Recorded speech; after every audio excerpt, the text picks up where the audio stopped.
क्या पाकिस्तानी अदाकारा कुबरा खान मां बनने वाली हैं? फहद मुस्तफा ने कुबरा खान और उनके शौहर अदाकार गौहर रशीद से ऐसी क्या फरमाइश कर दी कि सोशल मीडिया पर नई बहस छिड़ गई। आइए जानते हैं।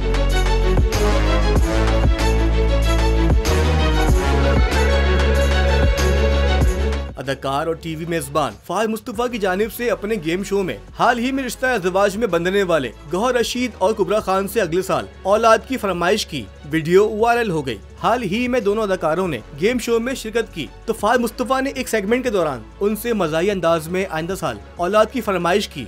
गेम शो के एक सेगमेंट के दौरान फहद मुस्तफा ने कुबरा खान को मुखातिब करते हुए कहा कि उनके शौहर गौहर रशीद को अभी से बच्चों का शौक हो चला है।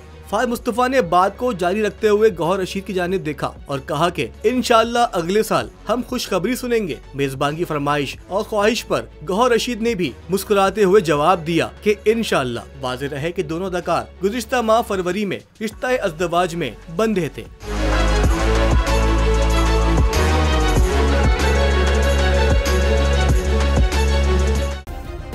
सब्सक्राइब करें और बेल दबाएं ताकि कोई खबर रह न जाए।